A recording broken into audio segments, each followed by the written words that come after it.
लोणावळ्यामधील एका रिसॉर्टमध्ये गेलतो.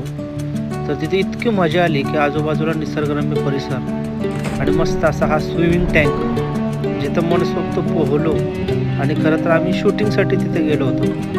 खूप अप्रतिम असा हा म्हणजे निसर्गरम्य असलेला मनसोक्त पोहलो, नाचलो, दंगा केला, आनंद केला. आणि नंतर जगदंबाला आम्ही आदल्या दिवशी जेवलो होतो. म्हणजे जेवण खूप ब्रँड होतं. तुम्ही एकदा जेवून बघा जगदंबाला, खेड शिवापूरच्या अलीकडं ब्रँड. नंतर आम्ही रूमवर बघा आलो. इकडं रूम वगैरे राहायची सोय एक नंबर होती. सगळा एरिया फिरलो मस्त असं भारी. नंतर बघा इकडं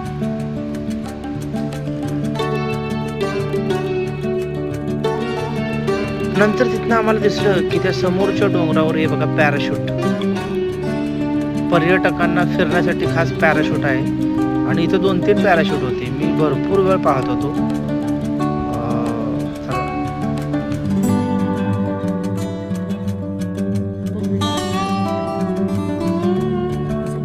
आणि वेगवेगळ्या रंगाचे पक्षी पण इथं खूप भारी होते. त्याचबरोबर खेळायला कॅरम होता, बघायला मोबाईल होता आणि एन्जॉय करायला स्विमिंग होतं. खूप मजा आली इथं थांबून. आम्ही पूर्ण अख्खा दिवस अख्खी नाईट इथं राहिलो.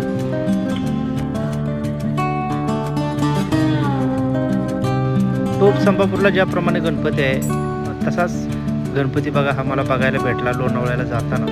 खूप सुंदर असा गणपती आहे हा. नमस्कार. तर आपण आता शिर्डी जवळच्या लोणी गावामध्ये आणि लोणीमध्ये काय काय चांगली बघण्याची ठिकाण आहे ते मी तुम्हाला दाखवतो. पश्चिम गाव आहे आणि खरं सांगतो इथं अहिल्यानगरमध्ये पहिला साखर कारखाना उभारला आहे. म्हणजे असं ऐतिहासिक वारसा लाभलेलं गाव आहे. गाव खूप सुंदर आहे, मस्त आहे, आपल्याला आवडलं आहे आणि तुम्हाला आता लोणीमध्ये काय काय दाखवतो.